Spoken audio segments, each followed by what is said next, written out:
Well, welcome to Discipleship Discovery, a podcast all about growing in your relationship with Jesus. This is an expression of Steps Church right here in Moncks Corner. I'm your host, Dustin Wise. I hope that you have liked this video already. You've subscribed to the channel so that you don't miss an opportunity to grow. This is Discipleship Discovery. Excited about the bonus episode today. Got to sit down with my buddy TJ over at the Grove Church. And so we're going to cut to that video in a second, but I hope you'll stick around. I think you'll learn a few things about maybe some healthy rhythms we've picked up along the way. Hear maybe about what Easter is like being pastors, and just had a fun time getting to sit down with my friend. You'll find out in the video I met him at Guitar Center, and so I don't want to ruin all of that. But here's what I want to say about my buddy TJ. TJ's called, and he's called to great things. And so God has really just done a work in TJ's life, and I love getting to know TJ even more. I'm always calling TJ, always texting TJ. He's one of those buddies that we try to pick up, come on, as fast as we can. The first ring, second ring, third, like, what is it, bro? What do you need? What I love about TJ is his passion. Man, if anybody has had moments where God has been working in his life, and he's gone through moments where maybe passion, it would be justified to not see the passion. TJ hasn't let circumstances dictate his passion. And so as a disciple, someone who's trying to discover what does it mean to follow Jesus, I learned a lot from TJ just trying to keep the fire alive. Paul always talks about fan the flame. And so TJ and I were always trying to fan the flame.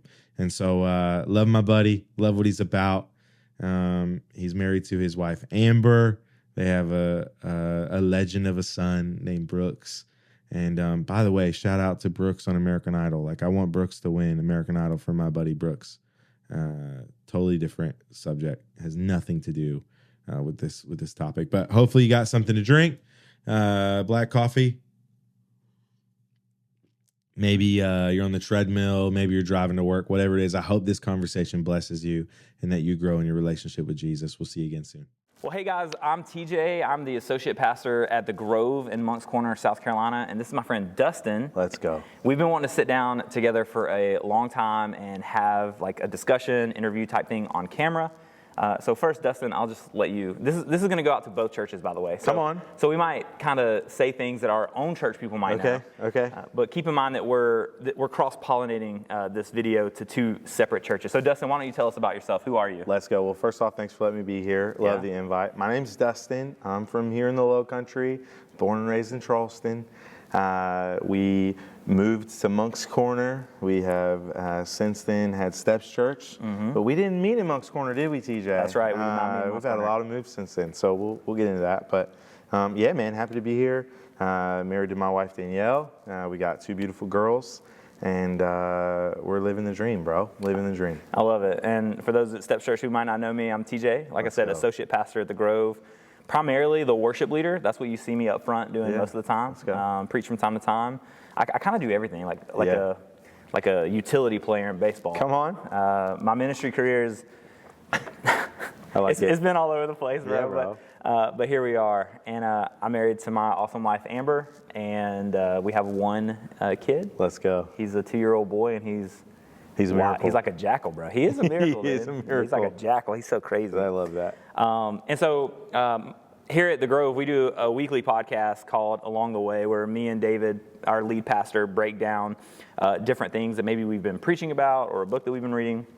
And we took this week off. This is the week after Easter. We took this week off because it's crazy. And we're going to talk about that in just a little while. I can't wait.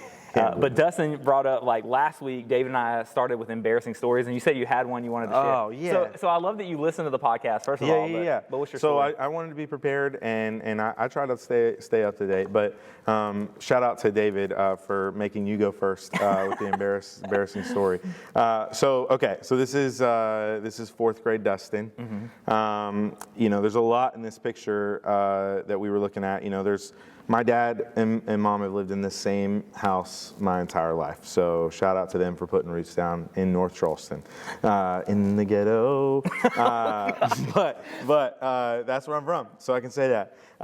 But what you'll see is my mom told me I was handsome. Absolutely, dude. I can see it. So red and blue, too much red and blue. Inside that water bottle is not frozen water. It is frozen Coca-Cola. Let's go. Inside that Trapper Keeper is another frozen water bottle with Coca-Cola. My man. And inside that Trapper Keeper is definitely a Little Debbie Cosmic Brownie. So, just in case the blood sugar got low. Oh, gosh. But first day of school, excited, everyone's pumped. And in private Christian school, TJ, I don't know. I can't relate. You had to walk in a straight line from class to class. And so, like, you practice this line over and over and over again. I mean, it's like drill instructor. The teachers were relentless. So whoever I stood behind, his name was Robbie. I don't remember his last name. I think it started with a V. But Dustin Wise, back of the pack, always the caboose. Like, that was it was what we had to do. The problem was Robbie, for lunch that day, had cheese puffs. Remember the cheese balls, the cheese puffs? Oh, yeah. Instead of using a napkin, Robbie decided to use his shirt. And so Robbie rubbed the cheese puffs all over his shirt, all over his pants. And so all day long, my first day of school, I'm walking behind this guy. That's all I could smell. And eventually the smell got me, and I threw up in front of the entire school the first day of school. Oh, my gosh. Bro, how embarrassing is that? I'll be honest. In middle and high school, my biggest fear was throwing up at school. Bro, it was so believe embarrassing. People would like walk by me. Older kids would go, it was so embarrassing. So there you go. Shout out to Robbie for making fourth grade. Bro, thanks, Robbie, if you're watching Cheers, this, Robbie. dude. You attributed to our pod this morning, dude. That's Cheese awesome. puffs. So to this day, I do not like cheese puffs. Really, dude? Yeah, yeah, it's bad. I love cheese. If they could invent a cheese puff that didn't get the cheese dust and residue on my hands, I would just, I'd be 300 pounds, bro. I respect that. That. Yeah, even like Friends, like Cheetos, cheese puff. Yeah, can't do it. So Doritos. Wow. Yeah, something about that. Really? Well, sometimes, like, if I'm eating a bag of chips, I'll just, like, turn it up. Oh, yeah, bro. It's not because I'm trying to get more in my mouth. I just don't want to get dirty. Yeah. I don't want to get messy. It's, Because let me tell you what I'm not going to do. I'm not going to finish eating chips and go, Yeah, dude. oh, gosh. man. Yeah. That's good. That's good. So I thought you'd appreciate that embarrassing story. So, that's pretty good. All right, so Steps Church, man. You are the lead, the founding pastor of Steps Church here in Moncks Corner. Talk to us a little bit about how Steps Church came to be, that vision, that calling, and everything that maybe you did preparing to get that church to launch. Because, like we shared before we went live here, the launch was 8 years ago yesterday. Yeah. Well, ish. Yeah. Around there. Yeah. So we launched on the first Sunday in April is what we say, that kind of thing. It was really fun to be like, we're starting a church. Like, April Fool's no joke, that kind of thing. It's like, Dustin started a church. Oh my God. Well, for those that don't know, and I'll get to it, but I want to give the spoiler alert is that TJ played guitar. He was our EG1. Ooh. First week of launch, so that's cool. And everybody at my church that's watching, they're going to be like, TJ can't play electric guitar for nothing. Oh, man. Well, he did great. He was what we needed. Yeah, dude, so grew up leading worship in church, just serving at the house. Just wanted to serve, wanted to lead worship, wrote songs, like, love that. Like, I hear the Grove's working on some stuff. We're working on a couple, I'm putting a time limit on it. We're working on a couple. Maybe this time next Easter. Oh, man, yeah, absolutely. Okay, cool. Giving you a little buffer. Maybe in the next, like, month. Okay, let's go. Well, we're close. That's cool. So grew up leading worship, just felt the call to write, all that stuff. And then pastor opened up a Easter trip, an Israel trip. And so I was like, how am I going to raise $4,000? But just rake leaves. And I was like, I'm going to Israel. I'm going to get baptized in the Jordan. Up until this point, I had been baptized as a little kid, but like it wasn't my decision. It was like they were like doing stuff at church, like come get all the kids in, And I was like, I'm gonna get baptized in the Jordan. So you got to rake a lot of leaves to get $4,000, but we got it, and we made it to Israel, got baptized in the Jordan, and on the southern temple steps, this is where like we know Jesus would have walked to get to where he was going in the temple. My pastor is like, hey, you're gonna see something in the spiritual as you take a step in the natural. And I'm like, okay. So I'm like, I'm here. Why not? Let's believe. And as I did that, as I took that step, I saw myself putting the guitar down and preaching. So it was like, yeah, okay, all right. At that time frame, I would sing in front of thousands. Right. Talking in a microphone was like, I don't know. It sounded like, would you like a Whopper with fries? You know, Right. I was terrified. Wow. So a couple years later, I'm at Bible college, and I'm like, man, like I feel called back to Charleston. Like I want to get back from Dallas to Charleston. And I go to a local church. I meet my wife. You know, we fall in love. And in that process, like she knew that was my dream, was to one day be a pastor. Not at that point had I ever thought I'm going to be a church planter. Right. And so we get married, and this is 27. Make sure you know your dates. Oh, brother, don't get that wrong. Oh my gosh, 2017. And in 2017, we're praying about what's next. So we got married in the summer, and we're like, what's next for us? So man, we're on our way to the beach, which I love the beach, bro. I want to be as tan as I can, as lean as I can, for as long as I can. And so we go to the beach, and I just feel like the Lord has just put like, now's the time. Now's the time to start looking. Like not like that day go start, like in 3 years from now. And so, man, we started dreaming. We presented it. Sadly, leadership was not really for it. For sure. That was I needed that journey because I've been able to help some other people, which is really cool. But in that. We're like, all right, let's go. So when you start a church, there's all these different steps. There's like, I'm making to-do lists. Like, I'm making to-do lists for to-do lists. Like, all right, I don't know what I don't know. And so I'm going after this thing. And in that, Danielle was like, my wife, she's like, hey, how about we take it one step at a time? Dang. And I'm like, and both of us look at each other in the Texas Roadhouse parking lot. That place is holy, by the way. Yeah, bro. Sacred. Yes.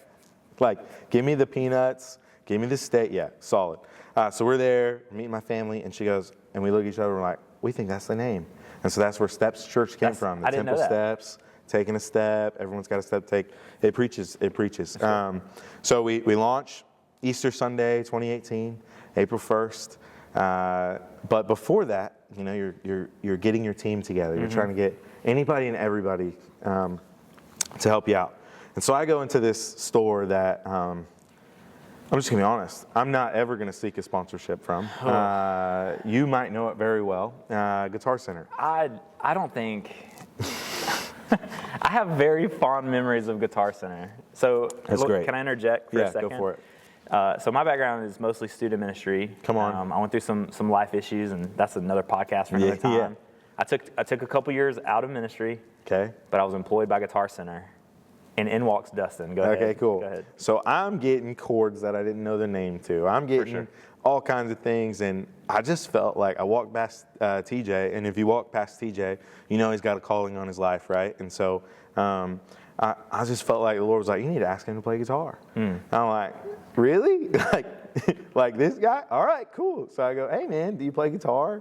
Will you come be part of our worship team? You're like, do you play guitar? And I'm like, yeah, so true. I never thought about that. I work at a guitar store. Which, by the way, now listen. Now we know you do not have to have any musical talent to work yes, bro. at Guitar Center. So true, though. Here's the prerequisite to working at Guitar Center.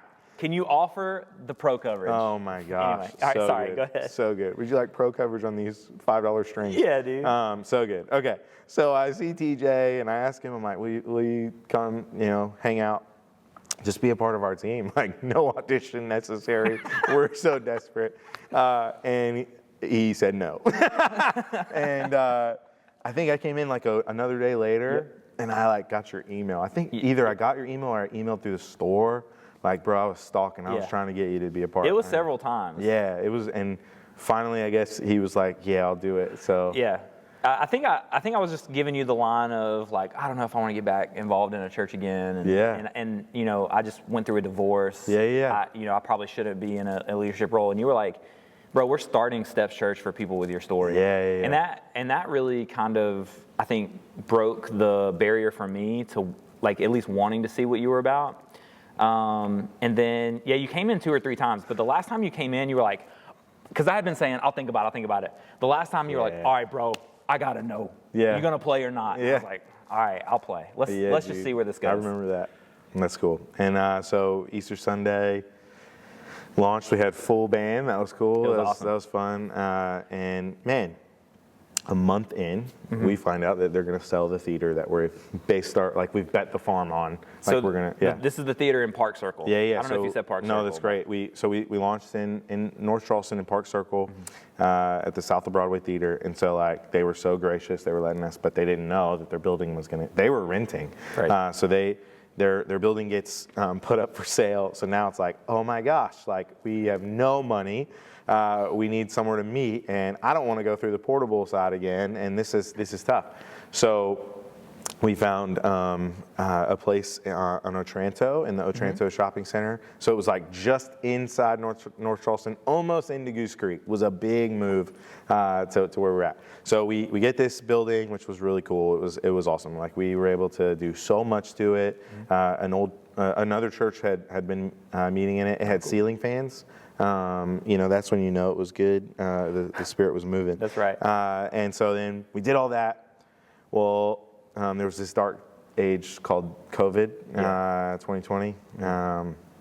And so it hit.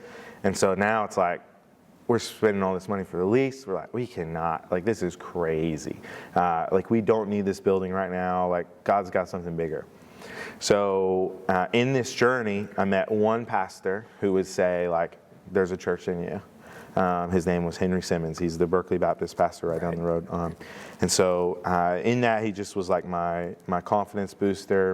I'm calling him, what do you say here? How do you legally do this? What do you do? All that stuff. So I go, hey, can we meet? And so at this point, we've decided we're not going to release this building. So I meet with Pastor Henry, and I walk into his living room, and he's sitting down, and he goes, hey, I know what you're going to ask me, but I want you to ask me anyway. Oh, wow. He said, I know what you're going to ask me. The answer is yes, but I want to hear you ask me. Oh, wow. So at this point, I'm excited, but I'm nervous. I start bawling. I'm like, can we use your building? And he's like, yes, let me figure out all the details. I'll get back with you. Wow. Bro, they charged us $100 a week to use this facility. We saved up so much money. They let us meet Sunday evenings, free reign to do what we wanted. It was so awesome. He was such a champion for us. And in that process, we found out their story. They started in the Pimlico Community Center. So we were like, well, what if we flipped? Now that we've kind of established a little bit what we really wanted to be Sunday mornings, so we were like, let's start there. So we actually made a jump from now the Berkeley Baptist to the Pimlico Community Center. Again, $100 a week. So we're able to do all that. We're able to save. And then we end up, I get a text from somebody I met along this journey, go check out this building. I think it's yours. And it's on Whitesville Road. And so it was where Life Givers Ministries was meeting. Get this, bro. During that, I should say, not the only pastor. There was a pastor there. He passed away during COVID.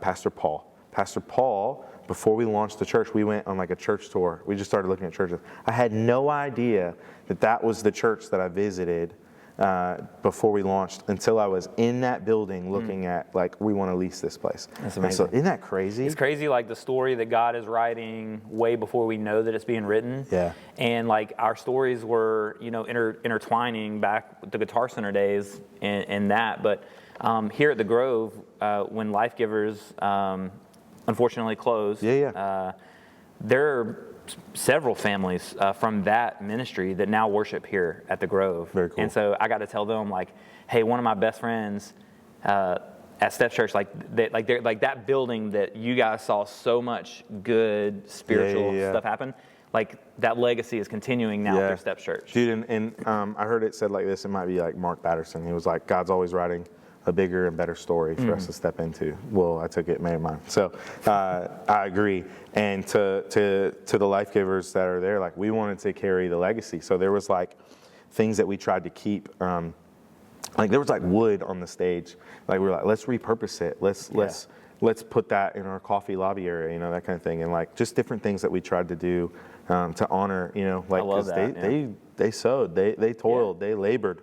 And I met Pastor Paul. I know how much coffee he was having to drink, that kind of thing. So no, that's really cool. That's cool. I love that. Yeah, dude, that's awesome. I wanted to go back real quick and talk about Henry.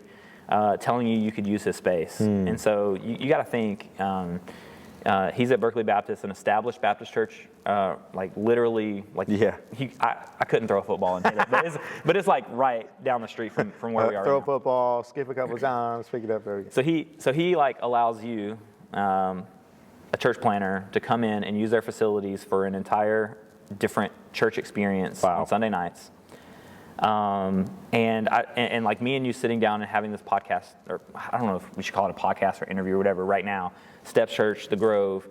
I love Pastor Henry basically in that moment embodied Stephen Covey's in 7 Habits of Highly Effective People to think win-win. Yeah, it's that just because someone else is winning doesn't mean you're losing. And good. like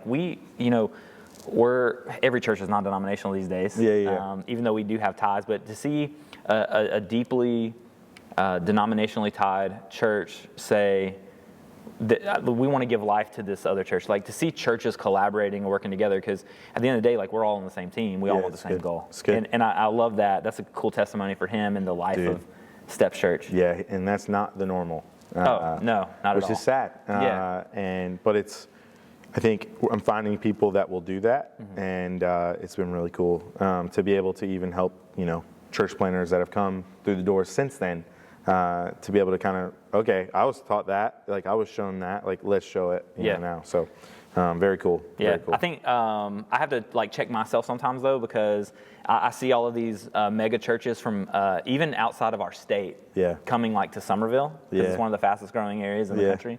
And I'm like, get off my turf. You know what I'm saying? Yeah, I hear that. But at the same time, like our church isn't reaching Somerville. Dude, I get that. And I think, there's the side of like, you are building something. You're trying to build, something, but it's a part of a greater cause. Yeah. And we have to remember that. And so like, honestly, just to kind of preach it home, when I open the door of my garage, right, I've got my automatic garage door opener, and then I open it. Sometimes I remind myself that, yes, I'm the pastor of Steps Church, but I'm also the pastor of the Wise family. And so we have a vision, we have goals, we have guardrails. And so in the Wise family, we say we're kingdom-minded. Yep. And I think it's because we encountered so much, small kingdom. We want to be capital K kingdom. Sure. So I love that, dude. And it really challenges your mindset to see a church like one of my favorite things is I have to drive past the Grove. I have to drive past Berkeley Baptist, different churches. Sometimes I try to stretch out my hands and I just say, Lord, build their church, build the Grove, bless TJ today as he's getting ready to sing. I need it, baby. And, yeah, let's go. I just try to do that, to remind myself, like, this is our community. For sure. Why not send revival to Monk's Corner? You know? So yeah, absolutely. And cool, I think, first of all, what you guys are doing is amazing. Like the facilities, I always stutter at weird times. I respect that. Facilities are great. I think you guys are crushing it. I've been very proud to know you and your story. The Berkeley County Growth and Development page, right? Just the absolute dumpster fire that Facebook page is. I did want to say, like, one redeeming thing is people ask for churches, and on every post people ask for churches, people will tag every church in our area. Yeah, and like it's like drinking through a fire hose. Yeah. And so really, when I see people post, they always tag the Grove. I always comment and I say, hey, so and so, I'm the worship pastor at the Grove. I'm willing to answer any question that you might have. Yeah, that's cool. But I want you to know that if our church isn't the church for you, like, there's so many good quality churches in the area. Like, don't give up until you find the one where you and your family can worship and serve together. Yeah, it's great. I love that. I think if you're going to go into church, like, with the mindset that I'm going to just sneak in and say hi, like, all I have to do is wave at the door. You can find somewhere, but to find somewhere you want to put roots down, it's going to take a couple visits. It's going to take a couple things, and you want that. You want that for your family. It's like a TV show, right? Like, you can't just watch one episode and decide if it's. Let's go. You can't just watch the pilot and decide that's. Because I know some people, like, especially at our church, our dynamic is, I'll preach every, like, couple months. Yeah. People that come on the first time, or maybe they come one week hear David, come the next week hear me. Like, they've only heard that. Yeah. They might be like, they might think we're trying to bait and switch them or something. You know what I'm saying? So you got to give us a few tries to kind of see how we play things out. That's great. I love that. No, that's cool, dude. So yeah, man, 8 years later. 8 years, dude. We have a building. We're putting some roots down in the corner, and we're excited, dude. Dude, I love it. Yeah, man. Well, we want to talk about Easter a little bit. Come on. Easter in the church world is crazy. You might notice, right? We're dressed down today. we were talking about what we wanted to wear. And I said, dude, can I be honest with you? Like, let's just wear like gym shorts or joggers. Praise the Lord. And a hoodie. Because it's the week after Easter. We got that Easter hangover going. Dude, where so we just real. needed to rest. So real. We got us drinking tea, you know. Dude, I had to, man. My voice. So here at the Grove, we do one service a week. For Easter, though, we had Good Friday, and we had 2 Easter Sunday services. So, like, my voice as a worship leader has been, like, shot all week. Done. And I'll be honest, it was Wednesday before I felt like I didn't have to take a nap in order to, like, just survive. So we did 2 services. That was special. We did a glow-in-the-dark Easter egg hunt. Which I think is the coolest idea. Is there? I haven't seen another church doing this. Yeah, I don't see the glow. I've seen like a neighborhood page doing it. I'm like, nope, the Grove has been doing it. It's awesome. So we do our service like as the sun's going down, the sun sets. We go outside and there's like these fields of Easter eggs that have lights in them. Amazing. And it looks so cool. Like the pictures just can't do it justice. The kids go right? nuts. The kids go crazy. Brooks, my son, last year only got 1 egg. This year he got 3. So he's getting incrementally better. But there's just so much that goes into Easter. And maybe this next portion of the conversation, we can pull the curtain back a little bit so people kind of see what goes into an Easter service. So let's go. Did you guys do anything special? Bro, so this was the first week that Steps like celebrated all of Holy Week. So like what you guys did, like we usually would do like Palm Sunday and then Easter Sunday. But we decided to do Monday, Thursday. So we did what we call upper room on Tuesday nights where we pray. So we shifted it to Thursday.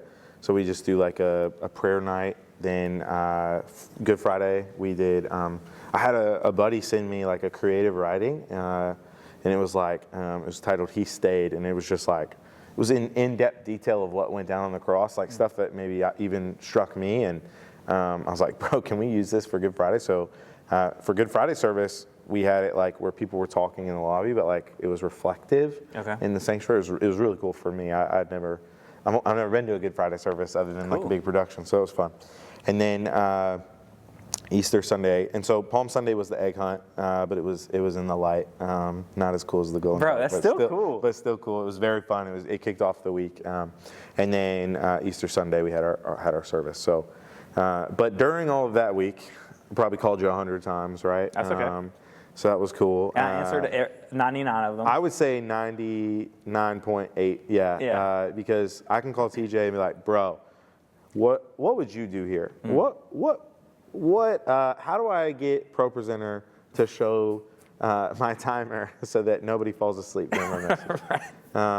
All kinds of things. So I appreciate I think you working that double duty. just comes back to like our churches working together. Like if I have expertise or something that can benefit you guys, like I want you guys to lead as many people to the Lord as you can, you know? That's good. And if I can't answer, I always hit you back with a message, right? Yeah, like, bro, usually I call you while you're filming this podcast. It's either during the podcast or usually after we film. Dave and I do a one-on-one every week, and it's during that, and I'm like, bro, you're every week, dude. Every week. I've gotten better. Yeah, dude, it's fine. This week I remembered that you had small group on one of the nights. Oh, you did, and I went to text you back, and I was like, I'll text him back in a second. And somebody asked who it was, and I was like, oh, that's my boy Dustin. But hey, look, he just recognized it. It's Tasty Tuesday. I'm learning. Our small group on Tuesday nights is called Tasty Tuesday, and they were like, it's so cool that people would like know it's yeah, bro, it's cool. Yeah, dude. So, like the Easter hangover is so real. It is. Shout out to the. I just like this week. I was like, shout out to the serve team members. We call it the serve team, the volunteers. Like that went right back to work. Oh, yeah. And going like I know a guy that launched on Sunday. Oh wow. Their church launched, and then he's back to like fixing HVAC and stuff like that, like on Monday morning. Like for me, you have like such a big mountaintop experience like Easter Sunday. Mm-hmm. And then Monday morning is like, technically our office was closed, but I came in to just kind of get like reacclimated to like a normal week, you know? And there's almost this level of just sadness to it, you know? I could not imagine having to turn it off to that degree. Yeah. But even still, like I'm struggling with it. It's, you know, we're filming this on Thursday after Easter. I'm like, man, that was a great time. Like I keep looking back to Easter versus forward to this Sunday. That's good. No, and I think for me, it's one. Soon as I got done preaching, I felt like a scratch in my throat on Easter Sunday. Oh, geez. I was like, Thank you, Lord. Yeah, I was like, that's awesome that we made it through. But like, yeah, so sickness hit the Wise household hard, and still, like, I would say I'm 98% back at it and gearing up for this week. I agree. There's something about that week, you know, Christmas too, right? Like we just get so excited, and there's so much faith because we're celebrating the risen Savior, right? And that, you know, after Easter, you know, I have this trail in my backyard, and I say my backyard, it's beyond the fence, okay? And so I've made this trail where I can like pray, and I was walking, and I felt like I felt convicted. Like, what if we approached Easter like what if we approached every Sunday like we do Easter? Right. And you can correct me. I don't know his last name. Israel Houghton? That's how I would say it. I don't know. Dude can command a room. One of the coolest worship leaders I've ever seen. Like arenas, just killing it. I remember him one time saying at a conference, it was like, the atmosphere of expectation is the breeding ground for miracles. Whew. And I went home like I'm in high school, and I remember that. Like, the atmosphere of expectation is the breeding ground for miracles. Like, what if we went in every Sunday anticipating that God could, you know, bring dead things back to life? It really challenged me. Yeah. So Easter's my favorite day of the year. Come on. Because like, regardless of how you feel about Christianity in general, right? Like, if we took away the divine nature of Jesus, you know, we believe in the virgin birth. Yeah. But also, like, everybody on earth has been born, right? Yeah. Jesus wasn't the only one to be crucified. In fact, he wasn't the only one to be crucified that day. But he is the only one to ever walk out of his own grave. And Paul even says that if this is ever proven to be untrue, then we're to be pitied above all else. And so, like, the stakes of Resurrection Sunday are high. Yeah, you know? that's good. So I love Easter. It's my favorite day of the year. And now it's like I've got, you know, 300-something days before the next one. Yeah. I will say I'm really proud of my team, though. Yeah, that's good. I had the same team for the most part. Palm Sunday, Good Friday, 2 services Easter Sunday. The rider dies. And I said, guys, listen, I don't want to do an acoustic stripped back set on the following Sunday because you know, we're hoping as church leaders that some of those people that came for Easter, they're going to come back the next week to see what we got. And so I said, I'm going to make it volunteer based. You guys tell me. And all of them said, yeah, dude, we're in. That's cool. And so we did have to make a couple adjustments because of other positions being unavailable. But I think maybe next week we're going to do a more reserved set. Yeah, that's cool. Because, I mean, dude, I never would have known this before I started singing, is like how taxing it is on your voice to go Friday to try to recover on Saturday to Sunday morning. First service was killer. Second service, I think all of us our voices were cracking a little bit. Yeah. But yeah, you have all this preparation, you have these rehearsals, you have the planning, the moving, like all these parts trying to come together. I would say overall, though, our Easter services was a huge success. That's cool. What would you say? Yeah, man. Just to chime into that really quick, like the team of like the responsibility that you feel, like it feels different going into Easter. It feels different, and I think it should to an extent. Of like, there's going to be people we know that are maybe haven't come to church or coming back, and maybe this is the time that they're like, you know what, we need to do this. So I love the concept of not being so different the next week that it's like, oh, they're not the same. Like, been a part of cultures where we pay big money for the new sound system for that week and the new lights, and then it's like all of it's gone, and it's like we've got, you know, like the podium that's in the corner like squeaking, and, you know, like all the fun stuff. So totally get that, love that. Yeah, man. Easter, big success. Just so many people like put in time and equity into it. Like we're still making the new building ours. So like we had people doing vinyl, we had people pressure washing, we had people putting pine straw out, like things that like, you know, like just to break down walls as like you come in, you see a clean facility, you want to see excellence, you want to see, like we want to break down those walls, we want Kids Steps to be ready to go. And so just literally yesterday worked on an email and a video just thanking our team Cool. for the success. So one of the cool stories I had was I'm feeling sick, I'm down, I'm out, but I got a text that one of the guys that's been coming to church is like, dude, I want to get water baptized. Let's go. And I'm like, let's go, like that's amazing. Had a couple like, it's starting to sink in, you know, that kind of thing of like, I'm leaving this. I talked about leaving the tomb. So honestly, you were there for the first message. Hopefully 8 years later, it was better than the first time. But I felt like the Lord challenged me to preach that message going into our 8th anniversary of New Beginnings. Brought a little different perspective. A lot of lessons learned in that concept, but just talked about leaving the tomb and like leaving the old labels, and just had so many people, you know, send back. So that was really cool for me. That's cool. So yeah, man.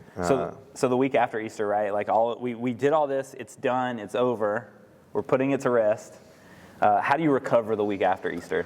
That's good. So when we started the church, I was not taking a day off. It was a lot of candle at both ends, burning the candle at both ends. It was like, because it was getting this done, getting worship done, getting all the things. Oh, I saw it. It's all right. My wife's calling, and I forgot to text her and tell her that we were starting this. Hey, bro. Amber, we love you. So just creating a day off. Like when we first started, it was back and forth, and no days off. So I was talking to Danielle before we came up today of like, when did we start really the Sabbath?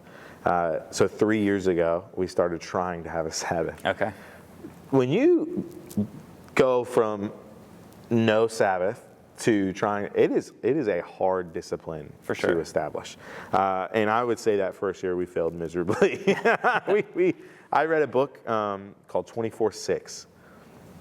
So 24/6 is like this doctor, a Christian doctor, just telling you the benefits of Sabbath, and it really challenged me. There's so many things in it. So year one, probably like 20 of the 52 weeks, maybe, like we took a Sabbath, and we were trying for Friday. So like work real hard, and then Friday take off. Right. I just have a hard time with Friday being my day off because I'm anticipating what's coming that weekend. And I'm excited. I want to feel that excitement. I don't want to feel bad shutting that off. So year two, I think we even tried Wednesday. We're like, all right, it's midweek, and it didn't feel right. Year three, I would say we've developed like a really good rhythm, and Monday is my day off. So right after Easter, I got sick on Sunday and was kind of forced to rest too on Monday. But it didn't feel any different for me because it was like, all right, exciting. Adrenaline needs to recover. I need to get back. Okay.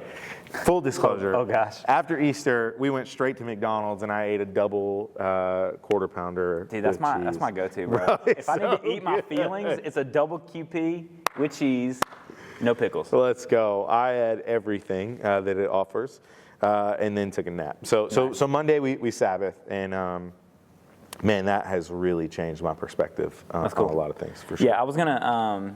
I told you I wanted to talk about this because in a podcast with David and I recently, I said my buddy Dustin is the best at Sabbath. Like you text me every week, hey man, are you Sabbathing this week? I think it's something that our culture just kind of passes over. Like we don't really pay attention to the importance of a Sabbath, and we talk about it, but we never really implement it. And so what does like a Sabbath day look like for you and Danielle? So good. So for me, I'm gonna refeed on books that I'm reading. I might watch Home Improvement. I'm on season 7 of Home Improvement. I've never watched it all the way with Tim Allen. Shout out. Okay. So I'll watch some of that. We're gonna go on a walk. We're gonna pray. But recently, dude, like you say, I'm the best. I appreciate that. A couple weeks ago, we did some stuff. Like I recorded a song I recorded a song, and I was like, that won't be taxing. Bro, honestly, like, I was like, why did I do that? Why did I do that? And I got done doing it, and I was mad at myself because I didn't feel restful. And then the rest of the day, I was able to get back into that mindset. But we just do the things that don't cost us, that don't tax us. And like, I've got my 3-year-old and my 1-year-old, like they say Shabbat Shalom. Like I get them like on Mondays, like they've been watching The Chosen. Yeah, bro. So we do some Shabbat Shalom, and they know, like, we're not going anywhere. We're not doing anything. I was like, Danielle, what do you want me to tell them about Sabbath? And she was like, remind them about cereal. So, like, we don't make something crazy for dinner. Like, we have cereal for dinner. Bro, that is so good. It's so good. And I'm excited for the day the girls are like, we go pick it out the day before. You know, that kind of thing. So, man, it is honestly like, so correct me if I'm wrong. Okay. God created the world. On the 6th day, he created man. Okay? So then that means the very next day, the first thing we did was rest. Yeah. And so I want the first thing I do in the week to be rest. That's good. And then out of that rest, I receive, and then I go and I pour out. That's good. And so I find myself like, all right, let's get to Monday. Let's get to Monday. So then it's like 100 miles an hour for the rest of the week to Sunday. Yeah, right? Yeah. What day of the week do you do most of your sermon prep? That's good. So Tuesday we've established this prayer rhythm, and so I've rested, and now I've prayed as much as I can. I'm tied up loose ends, a lot of video edits. We know about that. So Wednesday is my, like, I know you like my alliterations. Everything is an alliteration for you. We write Wednesday, so. Oh man, geez. That's good. So Wednesday is my day to write, and so I have recently tried to like get up super early, get to the office at the church, and just write as much as I can. So whether that's sermons, emails, all the content, I'm just writing, and then usually by the end of the day, I have my outline for the weekend. To be able to make slides and stuff like that for the week. So I think what I think I need to take from what you're saying, and what I would encourage our people to do is, like, you and Danielle sat down and you prioritized it, and you didn't get it right, but you kept at it until you did. Yeah. And I think our culture is just in one of like, if I take a day to rest or recover, then I'm wasting my time. Yeah. There's so many things that I could be doing. And dude, that's hard for me sometimes, because we'll talk about like, like I'll come back up here to the church and I'll say, hey, I just need to go up to the church for like 30 minutes and work on something.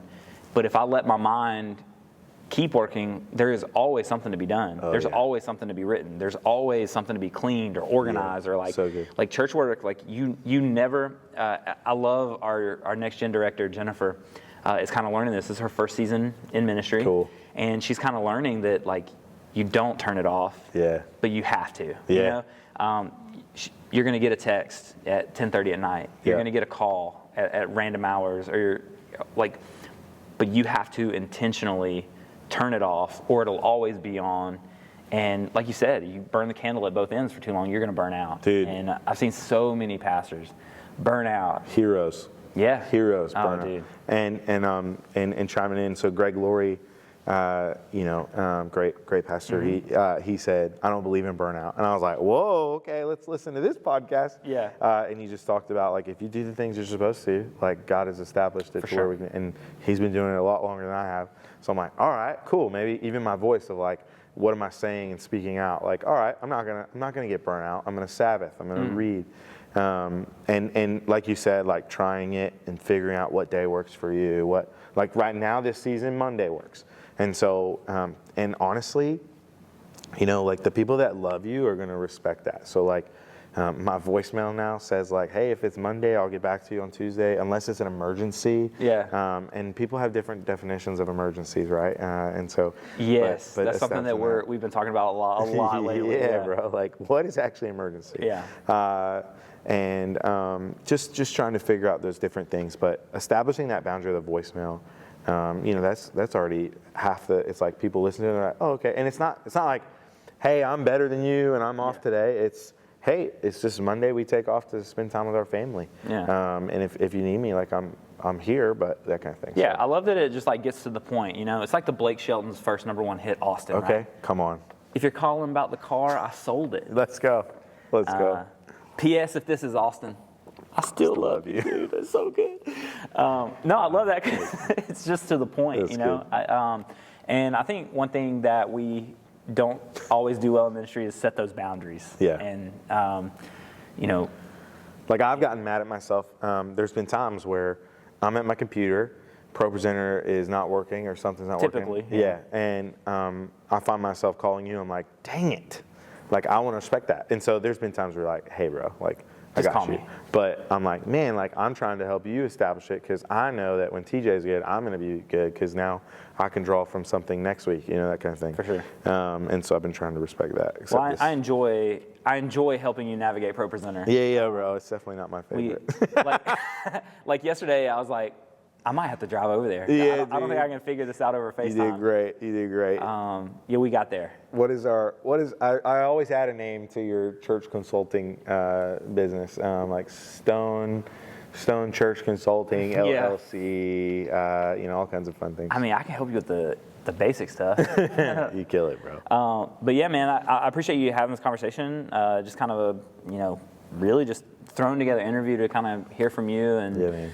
As two pastors sit down and talk about kind of the struggle of Easter sometimes and like the post-Easter, like a good way to recover. And I hope that this is a blessing for our people and your people. Anything else you want to talk about before we go? Yeah, bro. What's one thing right now that TJ's like, I'm looking forward to this, and you want other people in your life to believe for? Oh, man. Is this church related or personal related? It can be whatever. I'm not going to put parameters on it. It can be both. You can have two answers too. Okay. All right. I can't say the personal one on film. Yeah, I get that. I'll share it with you off. Okay, that's great. And so everybody in the comments is gonna be like, "Are they pregnant? We're not pregnant." Yeah, I already got my answer. We're not pregnant. I think one thing that's cool is we've talked about how like other churches supporting other churches. One thing that's very like well known here is like my calling to be a lead pastor one day. That's great. And one thing that I think I would ask people to pray for me about would be like discernment in that, like when and where does that look like? Yeah, it's great. But I gotta say one thing that's been super cool about my experience here with David is he's aware of that. That's cool. And where I think a lot of leaders would be threatened, Yeah. he has really given me the platform to develop skills. That's awesome. Pull back the curtain, show me things behind the scenes Yeah, to that's prepare great. me for when God does open that door, whenever it may be. So, I love and that. I don't know what, I don't know when. I just know that He's been preparing my heart for that for a long time, and so just trying to soak up as much as I can, dude. Yeah, bro. That's I'm learning cool. from you, dude. Dude, you did a great answer. I'm That was learning awesome. from you. If it Dude. doesn't make it, it's okay. So give me yours, man. All right, cool. So personal, bro, very grateful for a roof over my head. My daughter's name is Ruth. Ruth. Sometimes she'd be up there too. Yeah. A roof over my head, but we're believing for a yard, bro. A bigger yard. I want to see those kids run around. When one time, it just felt like I was leaving a neighborhood one time, and the Lord was like, "Hey, if you build my house, I'll build your house." So we're just praying for God's timing in that of just a bigger yard to play in. That's the personal. But I don't care what the house looks like. I just want the girls to be able to run around. I think for the church, we're in this 30 to 60.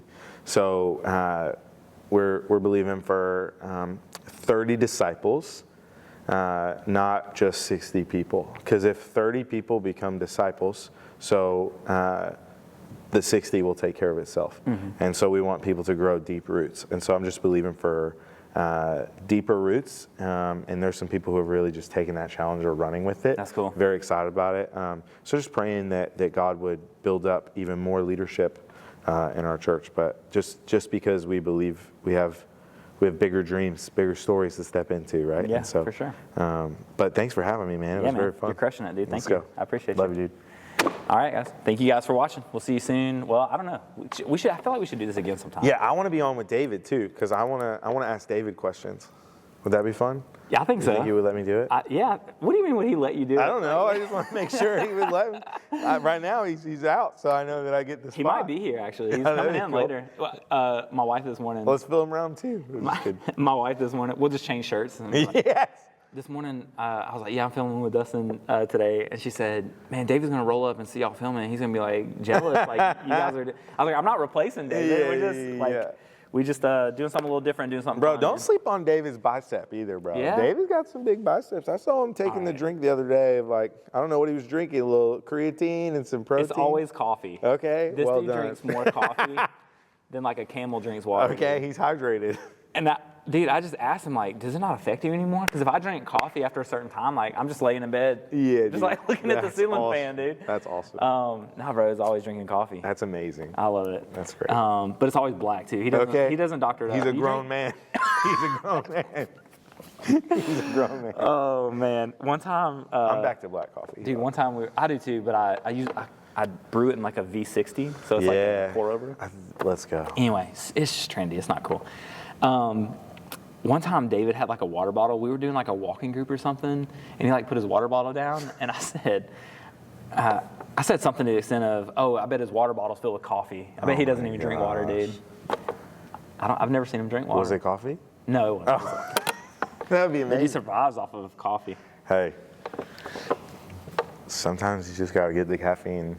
Like, I want to have enough caffeine till my eyes explode so that someone knows I passionately love you for Jesus. Wow. There you go. Yeah. There you go. This is the best I can do. Bro, do you do energy drinks? I do energy drinks. I'm We on got like 2 minutes before the camera Okay, shuts off. Jocko Go. Yeah. You're supposed to bring me one. I know. I'm not mad. I actually asked Danielle, do you think I should drink? I had already had a lot of caffeine. I'm kind of like David in the sense of I don't like water.